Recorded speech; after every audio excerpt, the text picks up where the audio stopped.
O Vasco tem, na verdade, o Serginho, que é um jogador que eu confesso conhecer muito pouco. O currículo dele é muito fora do...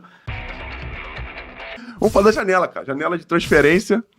Pô, tá aqui aberta já, né? A partir do dia 1º de julho. Isso. Pô, já tem certo.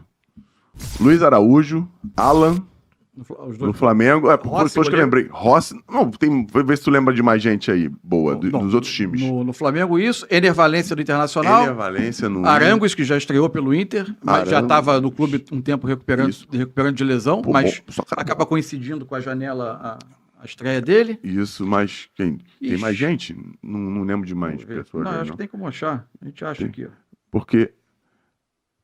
Eu tinha visto... Ó, aqui. Vou achar. Caraca. Vai aparecer. Já tem tudo pronto aí, né? O dia que acabar o celular, tô morto. Abriu? Tem uma matéria no Globo hoje aqui. Ah, tá tua? Não. Na verdade, eu hoje não tenho mais... Meu único vínculo com o jornal é a coluna que eu escrevo uma vez por semana, né? Sim. Porque desde que eu fui contratado pela TV, eu saí do dia a dia de repórter do jornal pra TV. Sim. Mas, ó, Matias Rojas chegando pro Corinthians, né? Cara, esse cara é bom jogador. Um meia canhoto, cara. Tentei empurrar ele em algum... O Vasco tem, na verdade, o Serginho, que é um jogador que eu confesso conhecer muito pouco. O currículo dele é muito fora do padrão do que a gente costuma acompanhar do futebol. É o que era do Santos, que foi cedo pra fora, um meia canhoto? Não, é um atacante. Um centroavante, tipo, muito tempo em ligas menores, enfim. Ele tá vindo de um clube menor da Turquia, por exemplo. Não sei, Serginho, não sei. Tem um atacante no Botafogo chegando também, não tem? Diego Hernandes. Esse cara é bom jogador? Conheço pouco, confesso. Jogava no Montevidéu Wanderers. O Marinho do Flamengo do Fortaleza. Marinho do Fortaleza. Enfim, boa contratação. Tem movimentações. O que a janela reforça, e quase todas as últimas janelas têm reforçado, o futebol brasileiro tem hoje um processo também de concentração econômica, né? O poderio do Flamengo no mercado, em termos de construção de um elenco que já é muito grande, muito farto e muito caro, é também com alvos... que até pouco tempo atrás eram muito inacessíveis, né? O Flamengo está numa negociação ativa para trazer o Claudinho. O Claudinho por 30 milhões de euros. Uma negociação que pode passar de 20 milhões de euros, chegar a 30. Isso. É muita coisa. 156 milhões de reais. É isso mesmo. Pagou ao Alan 45 milhões de reais. Isso. O Rossi era um jogador que estava ficando livre, né? Tanto que ele chega agora após o fim do contrato. O Luiz Araújo, 9 milhões de dólares, né? Então, enfim, é um poderio econômico muito grande, né? Isso. O que o Flamengo precisa fazer, eu acho, é conseguir combinar isso com um projeto esportivo mais estável, né? O Flamengo não passou uma temporada sem uma mudança de planos drástica no meio do ano, com a temporada em andamento, às vezes com escolhas que parecem casar pouco com o momento do clube, enfim.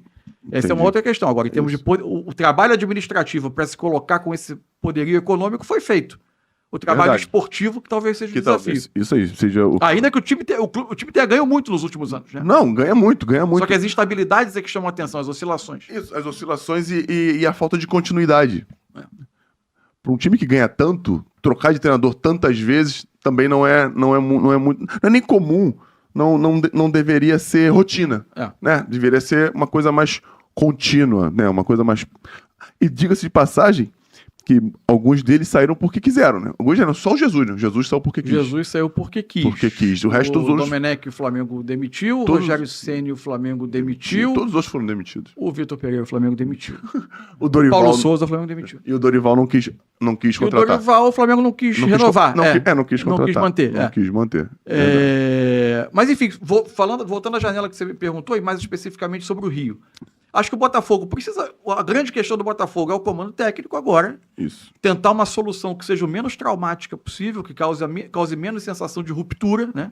Eu não tenho convicção de que, por exemplo, o Bruno Lage vindo vai ser uma solução que, pela necessidade de adaptação a uma outra cultura de futebol, ao calendário, a regime de treinos do Brasil, eu não sei se pode... O Botafogo precisa agora de manter o seu voo de cruzeiro, né? É isso. Talvez uma solução menos disruptiva, digamos assim. Traumática, né? Menos traumática. Isso.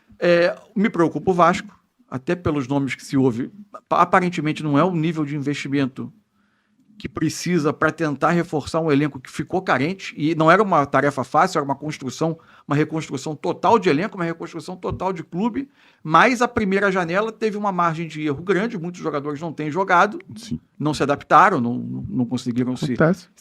isso é natural, mas o fato é que o time está sofrendo muito em campo, né? Muito. E aí vai crescendo uma pressão que está cada vez mais nas costas de jogadores muito jovens, né? Alguns deles importantes demais no processo, mas muito jovens. Isso, e que já vem calejados de 2 anos E num clube de muito sofrimento. É um clube que é uma torcida com muitos carregando um sofrimento acumulado, enfim, a situação do Vasco me preocupa. O Fluminense, eu acho que agora, com essa questão de Liz, a gente cria uma grande interrogação, mas eu acho que a tendência era o Fluminense reencontrar rendimento. Isso, também concordo.